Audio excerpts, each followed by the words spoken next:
Welcome to the Listen to Your Footsteps podcast. I'm your host, Kojo Bafum, and this podcast is an extension of my book, also called Listen to Your Footsteps, which is a collection of essays, reflections, and poetry on things like fatherhood, identity and belonging, growing up, creativity, and the lessons learned. The purpose of this podcast is to gain insight and learn from the journeys that others have taken. I explore the worlds of art, culture, design, business, creativity, and life from the perspective of Africans who are contributing to the redefinition of the continent and who we are. So my guest today is Metane, also known as Slikour, and what some would call his last iteration as a rapper. I don't know whether it's a last iteration or a current iteration. Welcome to the show. Shout out, man. How you doing? I'm good. Where does the name Slikour come from? From the hood. I always used to do like fancy S-curls, and I would literally cancel the curls on the side and make it sleep, you know. So when I was playing ball, the cats would always like kind of like touch the part that's sleeping and go, slick, you're slick, you know. So I just took the name from there, and because I always had this idea that it always connects me to people. It always connects me to something. It's not like I'm a guy who thought about rapping and then I made up a name, and then, you know, it actually comes from somewhere, and it comes from people, regardless of where they are in my life. You know, the thing is that I am a person that comes from people, so I need to serve people to a certain extent also, you know what I mean? What did you want to be when you grew up? Very misinformed. I thought I was going to be a doctor, you know. But again, when I realized I wasn't, I never knew what I was going to become. I'm still waiting to know what I want to be when I grow up, to be quite honest. I suspect all of us are there. Yeah, you know. I still wonder what I'm going to be when I grow up, you know. I'm growing up, but I still haven't figured it out, you know what I mean? Where did you grow up? I'm in Leondale. I was born in Katlehong, but like my teenage years were in Leondale, the East Rand, you know. So I've been spending my time there. And when did the hip hop, let me actually say, when did the hip hop thing come, not the rap thing? Like I have very strong views around that difference. Yeah. But you come from a generation and an era where we can go, where did the hip hop come from? Of course. It's crazy. Hip hop literally, I feel, found me. You know what I mean? It was a thing where when something finds me, I do more than the guy that literally said, "Hey, do you know this thing?" You know what I mean? And when it found me, I was like, geez, it was MC Hammer. You know, I don't know, apparently it was my cousin. I don't know, I haven't seen him ever since. But there's a guy called Francis, there's a guy called David, and we used to go to St. Benedict's College, and MC Hammer was the thing, so Francis would wear the pants. I was just so amused by these black guys who never looked like any other black guys where I'm growing up, who looked like, you know, there was some sort of progression. The level of opulence, of enjoying, of just having fun, was just something I've never seen in black people. I was attracted by seeing a black person looking so and sounding so confident.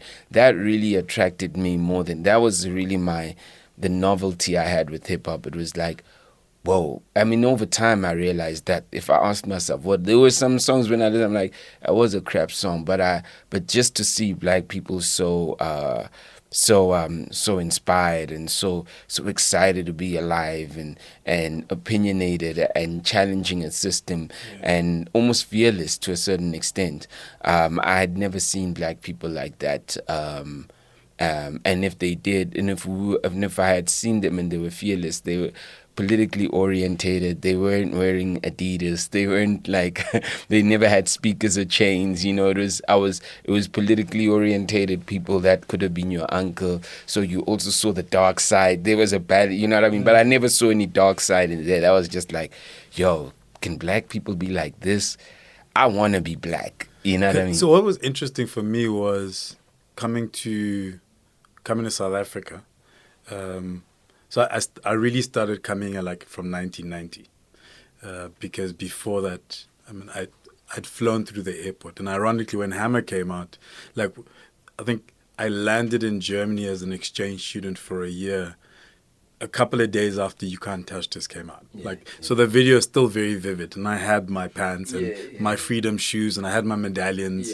But what I found interesting was, so I went to varsity in Durban, and it always felt like hip hop came to South Africa with the Chronic. Because from a production perspective, you can dance to it, and as Africans, you want that a bit more. And then spending a bit more time in Joburg, particularly later on, realizing that you had people in Joburg who came up with your more East Coast sound, which is more about your lyrics and a bit more political. Where did you're talking about Hammer as like an influence, so it already puts you in a very different space from what the Cape Town guys like Prophets of the City, etc. were doing, and the Amus and everybody else with that heavy East Coast sparse music. I mean, remember, like, Hammer was the only thing that happened on TV. The other guy I really also looked up to, which I realized that when my parents said, no, you're going to go bald all the time. It was Michael Jackson. So when I realized I can't have curly hair and everything else, and then he started doing the whole, there's this thing where Michael Jackson wants to be white. I was like, I don't know about that anymore, So I was, the thing about hip hop is that hip hop is like a drug, It's like this marketing tool where they catch you with the shallow stuff, like Hammer, and then you want to dig more. And then that's when I get into Ice-T OG. That's when I get into NWA. That's when I get into Public Enemy, So all that stuff. And when I talk about so the Hammer was the happy stuff, whoa, I never seen a black guy looking like that. And then when I started hearing what Ice-T was saying, what Chuck D was saying, I was like, whoa, yo, this. I'm in a multiracial school at St. Benedict's. There's 2 black guys in a class. We literally have to be very careful what we say, how we do it. Black people can't be in multiracial schools because even those schools are literally breaking the rules of that government at the time. So, there's a lot of walking on eggs, when you're a black person. So these black guys are yo, these black guys are the black guys I want to be. I don't want to be this cautious black guy all the time. So that's why for me, it caught me later. I think that when I started seeing a shift and it started becoming, I'd say, mainstream, or it was Doggy Style. You know what I mean? Chronic was the intro, but Doggy Style just took it to the next level. You know what I mean? So definitely I'm from that school, and I think when you this is the ammo side of things. Because it seems like they were heavily influenced by East Coast, but I was influenced by the whole thing. Because if you start from Hammer and you literally pass a DJ Jazzy Jeff and Fresh Prince, and then you get into an Ice-T, and you get into a Chuck D, the sounds are all different. So I think even in the end product that we all came out with is that although the bases would be lyrical, we were also able to be very musical. When you found Amma and them, it was heavy lyrics. If you listen to the Motherload, you know what I mean. But if you listen to our early stuff, we were already arranging beats, you could already hear the snare here, pull this here, sing this here, da da da. So there was that whole influence of the whole, and we never knew what East Coast. Well, at least I never knew what it's East Coast, West Coast, and at least the fashion started making me think that, oh, those are the East Coast guys, those are the West Coast guys. But West Coast was always easier to listen to, also. I never knew Ice-T was West Coast because you couldn't tell the difference in content with Ice Cube in NWA versus what later happened in the East Coast, where the East Coast started becoming more street. You know what I mean? The East Coast was always lyrical, but the Ice-T's and them, they were kind of rapping street stuff, you know, stunting also, you know, in a major way, you know, that like the East Coast only caught up with that later, because the East Coast, if they were stunning, it was basic, but it was conscious, with message, it was lyrics, you know what I mean? So it's all that. So I never knew what was East or West. I just knew that this one had an edge, you know, and I was messing with that. And the funny thing is that if you think about it, like we exist outside of it, and at some stage we started buying into, for example, those divisions when they actually have nothing to do with us. Like it's basically about, you know, what do you like and what don't you like. And I was talking to a friend recently on the podcast, and he introduced me to Scarface's The Diary. Oh my God! Which is still one of my all-time favorite albums. That's the album, and he's still one of my all-time favorite rappers. Yeah. And I absolutely love Outkast. Yeah. But I also love Public Enemy. And as a 18-year-old listening to Public Enemy with a bomber jacket with, you know, the medallions, everything else. So not being from there actually allowed us to, if we let it happen, embrace all aspects of whether it's the music, whether it's the culture, etc. I mean, The Diary, you know, just to remember just getting excited by that collaboration with him and Ice Cube, you know, nigga don't believe that song. I was, and I mean, when I saw the video, I just lost my mind. I was like, you know, but that was the stuff that kind of riled you up. You know what I mean? You know, you know. So how did you make the transition from, okay, this is something you're experiencing, something you're interacting with, to something you're doing? I mean, I always remember you and Lebo in particular being at like poetry sessions. Just like David Gower is a comedian being at poetry sessions, because that was the only place where any of us at that time could literally, you put your name on the list and then they let you grab the microphone. It was it wasn't something. It's something that I'm still doing. I don't know what I am doing. It's one of those things where, if anything about my life, I was always forced to just do me, and life would then reciprocate. You know what I mean? It feels like I am naturally supposed to do what I do, you know, and I need to not worry about the world, you know, and because who's rapping in 2003 and 2002 and makes money out of it? Think about it, you know. I mean, who's trying to start a website in 2000, and the threes are funny, in 2013, and eventually turns it into a business of some sort? You know what I mean? It's like, it's all these things of that, like I just have to be true, you know, to who I am. So my biggest challenge is my truth. What is true about me? Because my life keeps on showing me all the time that the more and not that I have to go out there and go, yo, you know, I'm the rap guy, yo, I'm the guy with the website. It's like the more I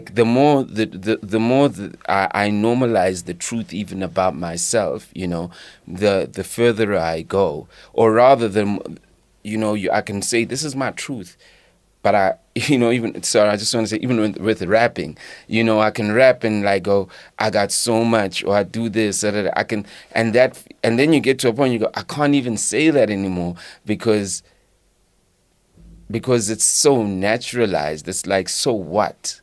You know what I mean? For someone else, it's like, yo, you could have this, you could, you know, and then you start realizing that, like, yo, maybe some people literally, like, it's not theirs. So when they rap it so well, they make you wish that you had it. They have to make you envious. But for me, I'm like, come, let's all get it. Let's go. What's the journey to get to that thought? Because, I mean, you're part of Squatter Camp. Yeah. There were a gang of you at Squatter Camp. Yeah, like, it's you know, I think it's Wu-Tang and you guys, like just a gang of people. Where it took all of us ages just to remember the names of all the people and attach them to the faces, right? Yeah, straight. So to go through that journey and to also come out at a pivotal time and in essence lay the foundation. what has your transition been in terms of, like, initially you're part of this group to get to the point now where you're older, you have life experience, you can comfortably say, "Do you know what? I'll focus on what's in front of me right now. I'm not going to stress about the rest." But I'm sure at some stage it was like, what am I doing? Yeah, of course. You have to hit the walls a lot of times. You have to sit in uncomfortable places and feel anxious because you want something so badly, but it doesn't happen, and you're not the one that gets chosen, and you see everyone around you getting chosen for those things, because because maybe that's their path. So the mistake is that we all work in the same industry, but like whether you like it or not, you have something different that's coming for you, and so it's the countless times where I was wrong that made me realize that, like, actually, I don't even know when I'm right, so I just need to just do what feels right, because I don't know it. So it's my countless wrongs that have literally made me realize that. And I also there's this thing where I go, naturally, naturally we're supposed to be calm. Naturally we're supposed to be loving because we created through love, most of us, I guess. And naturally, we just supposed to be. We just supposed to just like go through our lives just by giving ourselves, and immediately when we want it so badly, it just doesn't work. I've got businesses that I try to do that, like, I'm like, phew, imagine if that worked. And imagine if that worked. Would I would have the money, but would I be happy? Maybe, you know what I mean? I got relationships, with even people where I'm like, imagine if I was still with that person, So, you have to go through a lot of walls or hit a lot of walls to know that, like, just be still. And also accepting how powerful you are just by being still. I mean, as arrogant and conceited as it sounds, it's like, every one of us just needs to know how powerful we are just by being still. And what the world does, it dilutes us into work environments that literally distract us from understanding how powerful we are, so we get diluted. So you get powerful in the work environment, and you'd have this facade of how powerful you are in the work environment, but you just haven't discovered how powerful you are as an individual. You can get in a work environment understanding how powerful you are as an individual and move move the work environment based on your power. But most of us literally, like, or a lot of people literally, like, get their power from being inside that work environment, So the work, how, even going to school, all these things literally, like, are to dilute the power that we just need to be still and figure out. Because the value lies in the label or the position, and we cease to recognize that the value should lie in us, not the title. Yeah. I mean, so for example, when I was in magazine and I was editor, I used to tell people, people go, "It's so cool that you get invited to all these places." And I'm like, no, I don't get invited. My job title gets invited. I unfortunately have to go with. Yeah. That's it. And that's always been my theory, that, like, I tell people that, if you had to ask me how I feel about myself, I feel like I am totally lost, because if I start thinking about 5 or 10 days, if I start thinking about what's happening next, I get lost. If I start thinking about, like, after this, what's going to happen, I literally, like, get anxious and I get lost. So if you had to ask me about me, I'd tell you that, like, I'm almost, like, fearful, but the only way I can be powerful is if I don't think of what's next. I can go to sleep at night and plan my day, I could literally go, this is the client, this is my goal, this is what I want to get, these are the clients I want to hit, this is who I want to. I could plan all those things, right? But like if and I can start writing the proposal. But if I start thinking about what's going to happen after I wrote the proposal, or like if I start thinking about what is even if there's something about how is it going to look like at the end. While I'm in the process, literally like something works against me, So I've had to learn that like, I know they say be present, be present.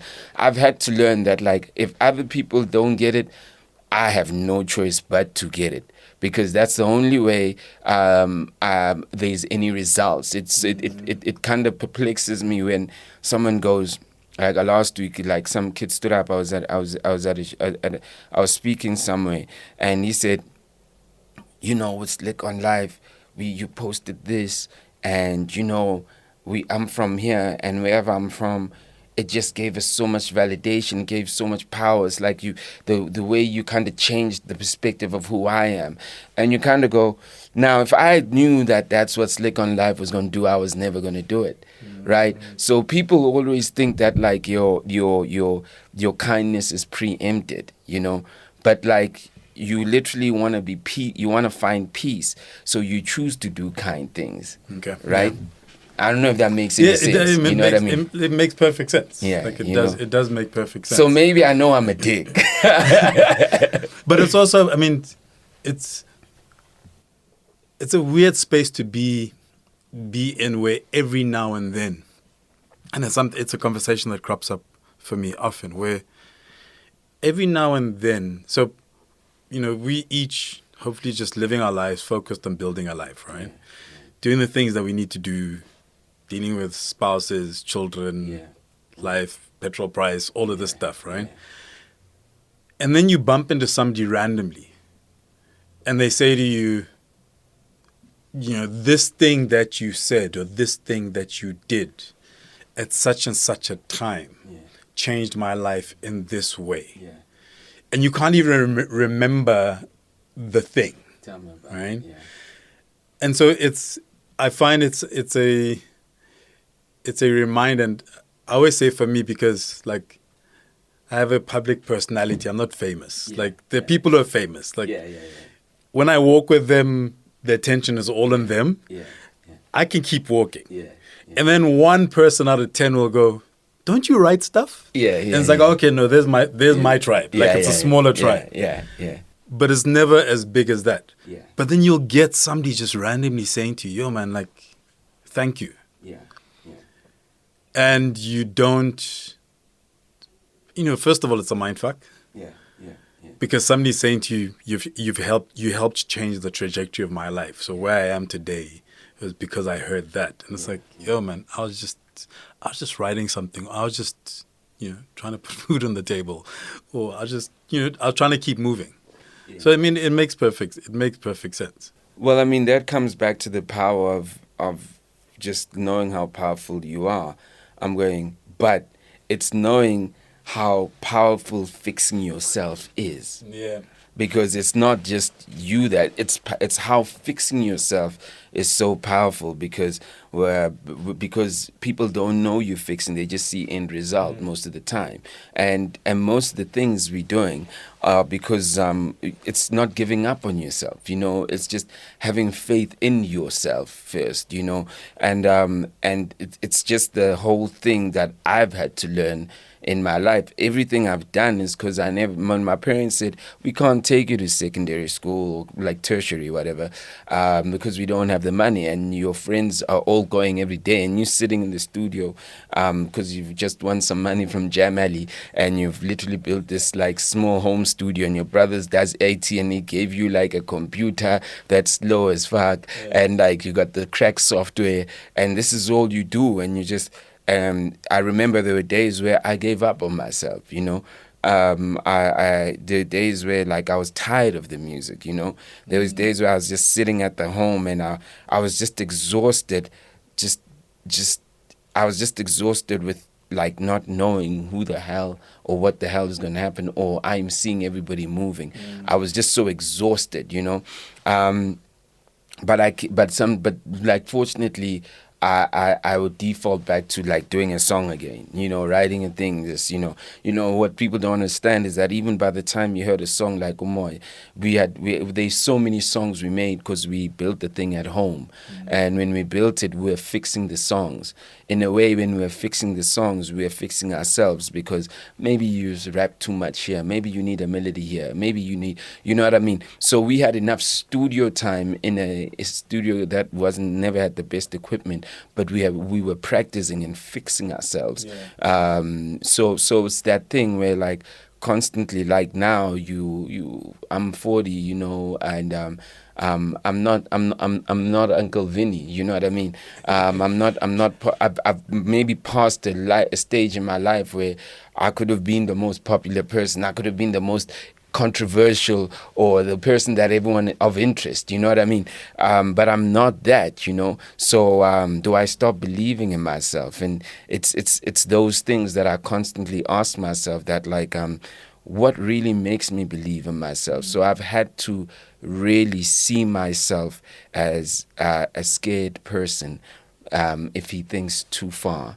But like if he's right here, like he can do anything and be anything.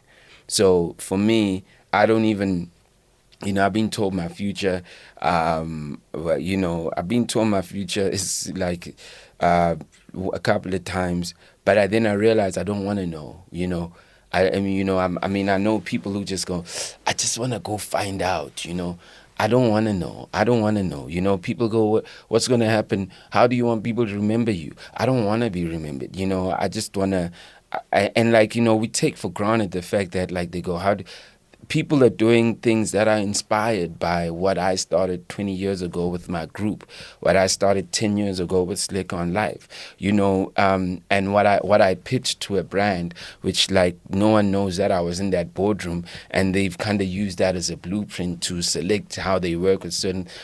Already, I am seeing how people are literally like you doing things that like they weren't existing. So when you ask me how I'm going to be remembered, if I had to tell everybody that thing that's happening is because of me, or that thing that's happening, I'm going to irritate everybody. So while I'm alive, if I can't tell you this and I can't remind you this, I don't care what you're going to do when I'm gone. That's really the truth. You know what I mean? That question is one that I have been grappling with a bit in terms of understanding what it means, because I was raised by my father, and after my father passed away, I through the people that reached out to me to pass condolences, I realized, because he used to talk about a life of legacy, and I realized what that meant, which was, it was a human being. So it wasn't the things that he had done, or it was just a human being saying, listen, my interaction, with your father, this is what it means to me. And all of us are eventually forgotten, right? And at the same time, when my son was born, who's turning 15 soon, I understood a little further what it meant to live a life of legacy, which was, how do I create an environment for my son and his generation to be able to live, grow, and do the things that they want to do. Which is also, it's not me in terms of the things that I've done. Like, it's me, the being, the being the person, right? Yeah. And then doing what you're saying is like doing the work. Yeah. Because you have to, you don't reach a version of yourself and then you stop, right? Yeah. Because it's constantly evolving, it's constantly changing. Yeah. I mean, I've learned to not bother what people say to me, say about me today. In fact, maybe I can bother, but I'm disinterested to kind of find out what people think or feel about me. What more when I'm not around? Mm-hmm. So when you ask me that, I'm like, bro, I'm not interested right now what like people are saying about me, but like, because the truth of the matter is that we human beings, and we get so consumed by the idea of immortality or mortality, and we forget that like not only are you alive just to bring someone else in the world, but you are a collective and you're related to everybody in this generation. So when they look back, they're going to look back at the generation. They won't pull out like they might pull out like a Jan van Riebeck because that's what he started, and Abraham Lincoln because that's what he started. But like the truth of the matter, the generational story is more powerful than the individual story. And you literally put a face on the generational story through the individual. So even when they talk about the treason trial and with Nelson Mandela, yes, there were more people, but but you needed a face for that collective and that generation, so what was happening. So within every generation, you have to put a face. You know what I mean? So for me, if you're asking me how I'm gonna be part of the collective, they might choose someone else's face. I already know that, if I think about it, they might they're already guys who literally can be those faces, you know what I mean? Even in my time, you know what I mean? So I'm a collective and I'm related to you right now in this time. And this is why we're able to sit here. We're related whether we like it or not. Because the kids in the next 100 years are going to talk about, oh, y'all remember them 2020 guys. That generation really fucked up the world, you know what I mean? Yeah. So, for anybody to literally, for you to still be vain after you dead, to say, I want to be remembered, it's like, what type of conceitedness is that, because I'll be part of the collective that either fucked up or did better for the world, So you can't be that vain that even when you're dead, you're like, guys, one day you'll remember me. No, bro, we don't think of you now, bro. You know what I mean? So it's like it's this long-term vanity. But as you speak about your father, you must remember that when you get a call from somebody that he either taught or whatever the case be, that is in the collective of a generation, he did what he needed to do to make something better, as an individual. So that's tagged to the guy that it impacted directly, right?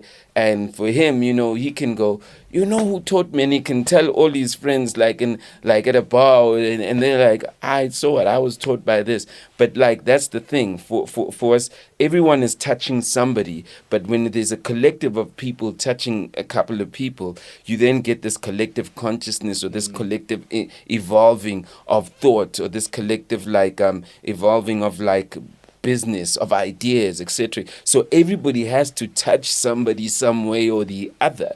No one can try own that I want to be remembered because this is why I'm going to do it, because I promise you, everybody's going to be remembered, whether it's a small scale, large scale, if you touch an individual. But when they look at all of us, they're going to go, that collective, the 1900s that fought for apartheid. You know what I mean? Who was there again? Abu Mandela. They're not going to name every MK soldier there. You know what I mean? We just need a face to literally put the timeline. And that's what I think whether you talk Kwame Nkrumah or whether you talk Idi Amin, whether you talk now, they literally faces to literally connect you to a timeline of a collective, of a generation. So that's what for me is what I think we kind of confuse with legacy. You got to we here now. I got to do my best to touch that one person who literally will be the collective that literally goes, this is our collective thinking in the future. Forget the future, because the future doesn't even know if it's going to have you. So you see what I'm saying?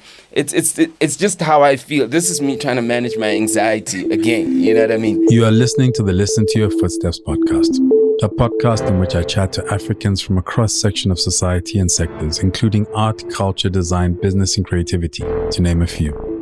I delve into their journeys, the decisions they've taken to get to where they are, how they do what they do, and everything in between. Essentially, we go wherever the conversation takes us. The thing that fascinated me about Slikour, because I turned 50 this year. and we've had this conversation before, where about 5 years ago I was like, do you know what? I don't need to be relevant anymore. I don't need to understand what's hot, what's not when it comes to music, culture. I can happily listen to the stuff that I listened to growing up. Like I can listen to 90s hip hop and submerge myself in that, or 70s soul music or jazz, because yeah, what's current, I don't get it. And like I said, I have a teenage son, and sometimes I listen to that stuff and I hear my father's words come out of my mouth. And I'm like, actually, do you know what? It's fine. This is his time. But as a 40-year-old, you've built with your team, you've built a platform that speaks to the current and the culture and the kids. How do you navigate that? I mean, I always got to ask myself why I started it. And it's funny. The kids, I meet up with kids who say, I've got this idea to speak with up-and-coming artists. I'm like, that was my idea 10 years ago, bro. Like, you know, the guys that are famous now are up-and-coming at the time also, you know.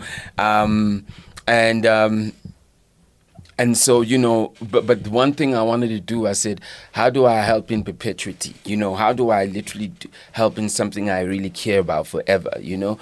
And I was like, well, I can't touch everybody, but like I need to, this is a conscious thing. And like I've got no pressure and no one is measuring me because it's personal, right?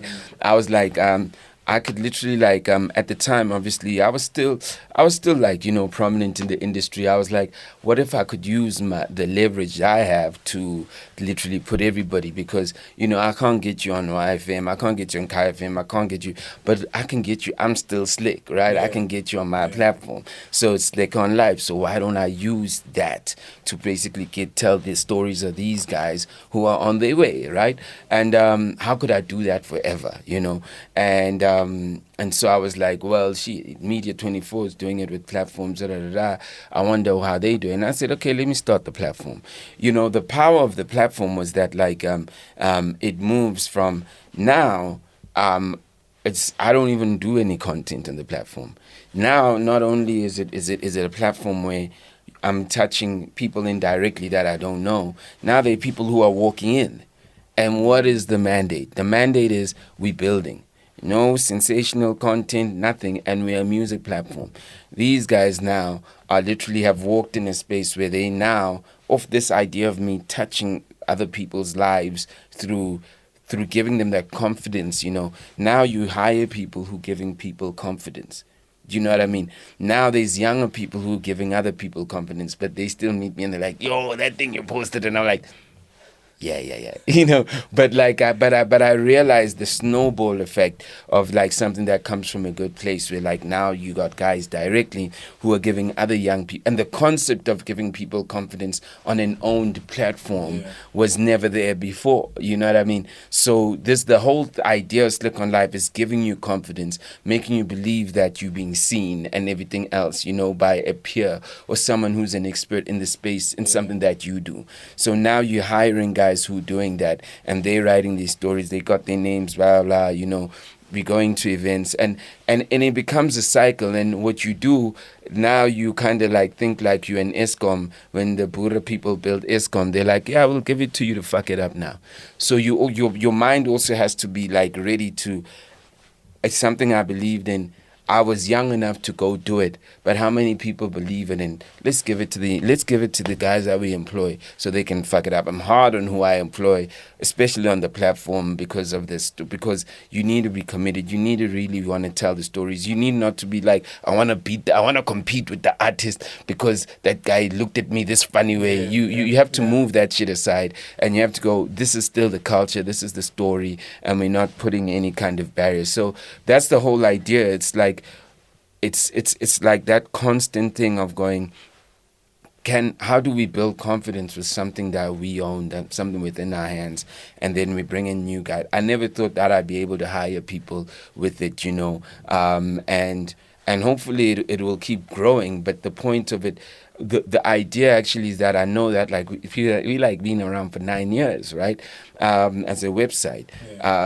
So right now it's like, how are we reinventing ourselves? So as much as I'm saying I'm giving it to them now to tell these stories, the youth stories, what I'm also saying is that, but I got to help them with the future. So I got to prepare them for the future, because, they could be like, yeah, so now these are new, so I'm building new things that like, I've been good at seeing the future, feeling the future. I don't know. I'm good at feeling the future. You know what I mean? Yeah. And that is also a thing of, you can't say you're good at feeling the future if you're like 20 years old. Yeah. You know what I mean? Because when you're 20 years old, you're going to live forever. Yeah, you know what I mean? But when you're 40 years old, you're going to go, hey, I said, but so I've seen how many times I've been able to kind of go, I'm preempting this could happen. It could be in 2 years, could be in 5 years, or whatever the case be. So right now, I need to prepare the future, not only for these guys here, but I'm preparing the future for more younger guys. And the one thing I'm doing right now, I'm bringing in money, right? Right now, it's I'm bringing I played the game outside.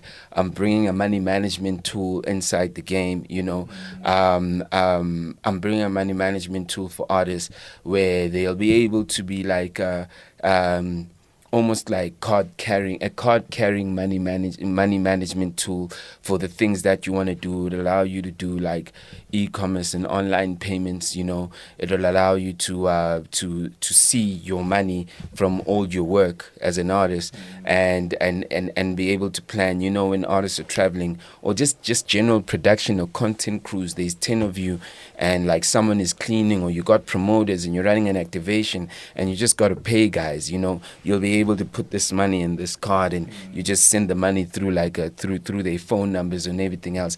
But really, like, you can send money to your mother. You could, So right now we're saying we've had all these creative ideas, but we always shy away from the money side of things. We always shy away from the flow of how the money should be going, or creating processes that are customized for us. So that's stuff that's really what. And this is not, once again, it's not the legacy. It's this thing that's hitting me, that's going, you have to fix this shit. You have to fix this shit. I get overwhelmed. That's why I can't think of the future, because I know the messages that I'm getting in my head, in the sky, or wherever. And those messages come, and then something else in the world happens to kind of show me that, to validate that that's your message. You know what I mean? So that's why I can't think of the future, because even when I talk about this, I'm saying that I'm building a solution that's going to fix the creative industry from a monetary perspective. That's going to organize it for businesses. That's going to organize it for brands. That's going to organize it for the artists. As long as they got a person that knows how to use, like if you know how to use a banking app, or you know how to use a streaming app, that's what we're doing. So it's also because my dreams are daring. My dreams are daring. And if I tell you a dream like this, you're going to go, but days already. But they were never ready for me, and they never did anything for me, and they never saw me. And I know if they never saw me, they're not seeing the rest of these guys the way I'm seeing them. You know what I mean? So I gotta do something. You know what I mean? And this is part of life, you gotta do something. You feel it's wrong, you gotta do something. And that's why I can't try plan my life around other people to think about what other people are thinking, or I mean, I was telling somebody this morning, I said, don't think about like the people you're engaging with. You got to think about the opportunity you can create for them. Because if you think about the people you're engaging with, you're gonna think like them. You're gonna think of you're gonna think of the things that they are uncomfortable about, the fears that they have. Yeah. So what you got to do, you got to think about how you're gonna make that solution. And even if they go, but how? I don't know how. But I know I'm going there. And when I go there and I come back and I show you, you're not going to go, you're gonna go, oh shit, let's ride. And that's the whole lie. That's the thing that happened with Squatter Camp. Everybody, when it popped, let's ride. You know what I mean? It's like this online thing. I met a comedian, Alfred Adrian. I got a story. He was a marketer at the time, and he came to me and he said, and I know he's still doing a lot of YouTube content, and he was working for L'Oreal. And when I started Slick on Life, he came up to me like 2 years ago at a bookstore or something, and he was like, yo, I don't want you to hear it from anybody, right? I know you did some stuff for us at L'Oreal at the time, and you're an artist branching out into marketing, blah blah. But yo, when I started seeing you doing that online stuff, I just felt bad for you. I thought that like things are bad, things are tough for you, But I wanna let you know, just in case I might have said it to anybody. I want to apologize, and I just want to let you know that I probably was one of the guys that said, like, what's he doing, man? You're just gonna mess the stuff up. This guy's going through, he's struggling now. He's going through the most. Stilo Makolite said, yo, when you started Chalk, and Stilo Makolite said, when you started this, I was like, oh, the OG, yo, it's so tough. You know what I mean? And that's the thing, you got to just do the things that make you comfortable. And later you find out that they made everybody else feel sorry for you, because we also live in a country where we're not used to seeing people start from scratch. And also change directions. Yeah, we're not. The assumption is that if I do not see you, you are struggling. Exactly.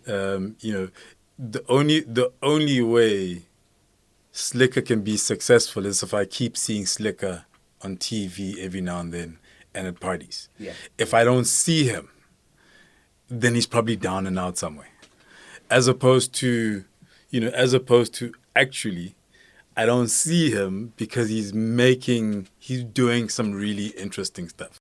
That's one. The other way that I want to see it is and I think that's the very kind of like surface level of it.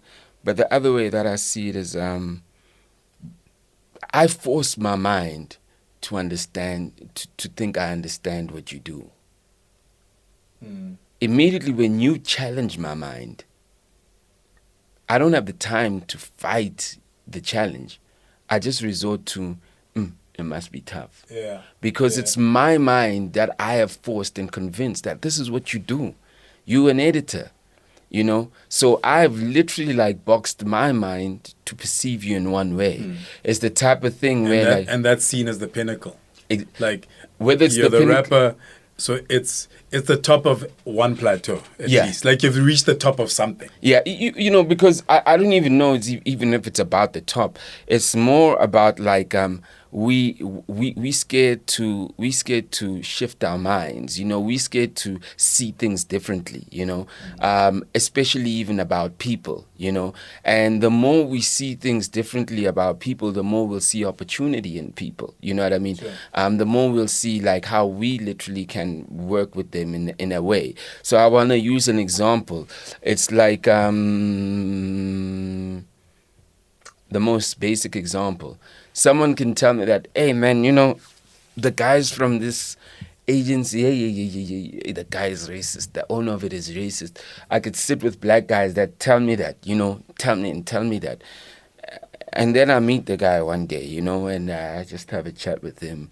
And, it was a nice conversation, man, I see it. Actually, I've seen it a lot, in spaces where I have partners, like when I have Jewish partners and the guys, the black guys, the guys who I connect with easily, the black guys are like, hey, Usman man, whatever and then you sit with the guy and you go, oh, okay.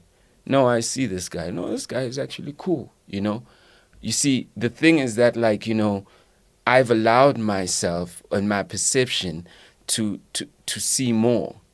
I've challenged my perception and then when the guys are complaining, then I see why the guys are complaining, because the engagement, and you haven't kind of like, and he's not talking to you the way he's talking to me. He's talking to you like, and all those things, like you start looking at all the dynamics. But you see, if you literally like are able, I mean, this to be quite frank with you, is a differentiator whether you grow fast or you grow slow.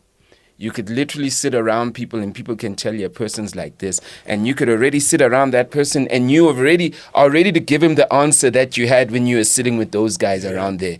And then the guy says something different, and you still end up with, no, but vele, and you're talking in the tone of, I want to show you, but he's like, nah. And then that guy goes, I don't know, he's just a bit like radical, and there was no need for you to be radical because you could be the guy that also changes the perception for everybody also. Do you know what I mean?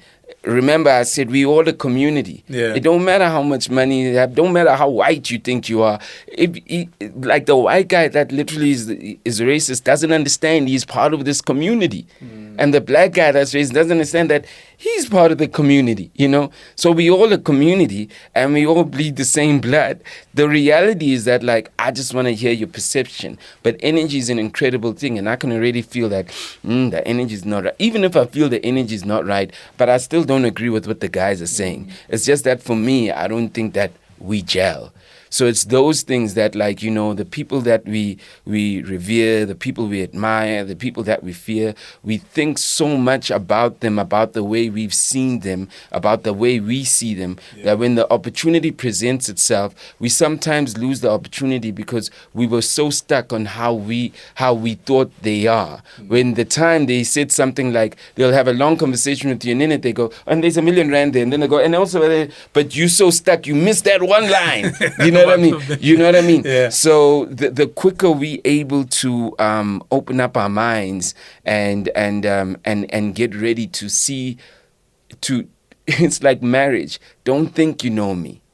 I'm with you every day, but you think that you know me. It boils down to that. We start treating the people we with just like our marriages, like our kids, where you kind of get this complacency that I know you. Then when you start saying this, you're gonna go say that. And that is the complacency that makes human beings really lose the experience of the rest of the humans around them. It's just that I just saw you as a rapper. So you can understand a person who sees you as a rapper. That means they've obsessed over the idea that they know. When you sitting there and they sitting with their friends and they talking like they know. So it's as small as that. It's obsessed over an idea about a person that you don't even know, and you're obsessed over being correct also. So that's dangerous, and that's why I go. Besides just like people going, if Slick is not on TV, then there's no man. No, it's just the obsession.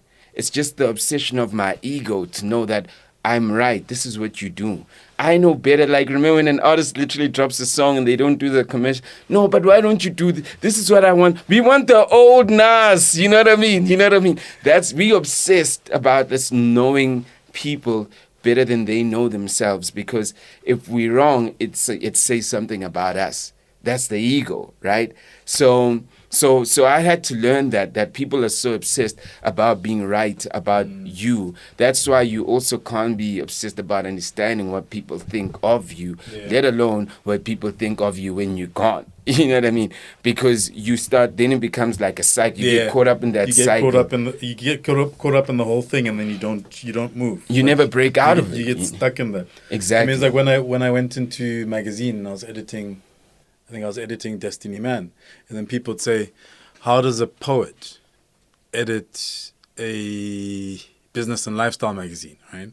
But when I started poetry, I remember going to poetry sessions with guys who were all students and rastas or, sagging jeans.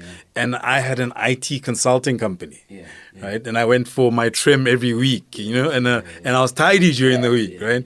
And I'm going to a poetry session and guys are saying to me, what do you know about hip hop and poetry?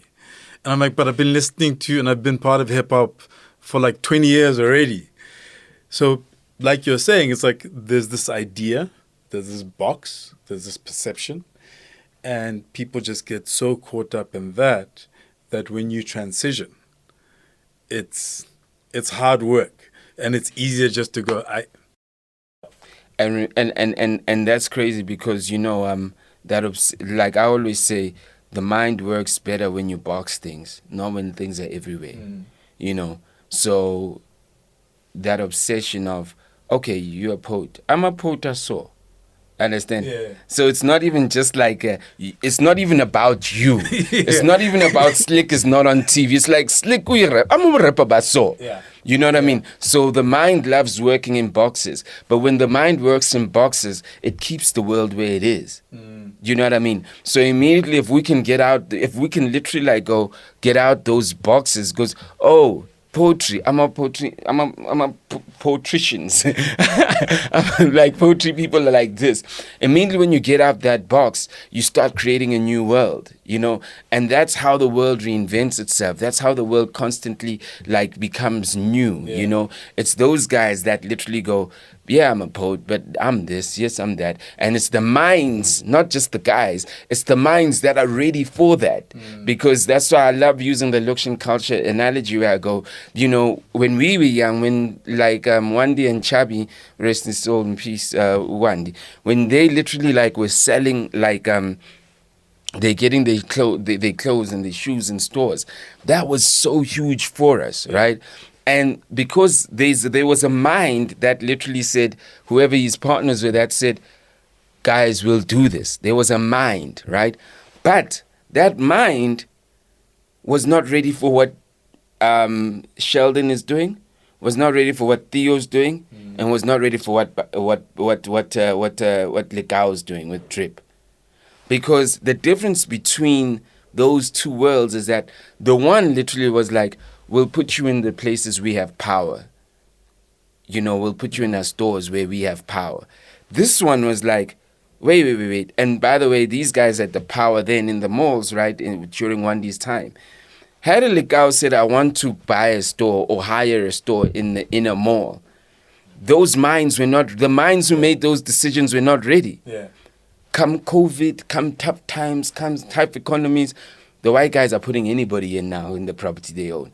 So now they put guys that are going to change the whole thing. So the minds sometimes don't shift because it's sometimes economical issues. It's sometimes that literally shift the minds, but then they have to be ready. Was Wandi and Chabi ready to open their stores also at the time? We don't know that, but maybe their minds weren't ready. So there's this thing that literally like says that like the more we think out of the box, and the more we collectively, so you can think, so Wandi and Chabi could have thought out of the box alone to do stores. They were not going to get the reception from the landlords. But then there's these young guys, Sheldon, all these guys come through and their minds shift and they want to do this. And the minds of these landlords also have shifted. But it's also, because you can't go from 0 to 75, right? But with some of so I find that, and this is what I believe. So I look at all these, let's call it youth culture, streetwear brands. Like before COVID, you went to Braamfontein and it's just like 101 streetwear brands. Yeah. Luxian culture needed to happen. Yeah. For them to happen. Straight.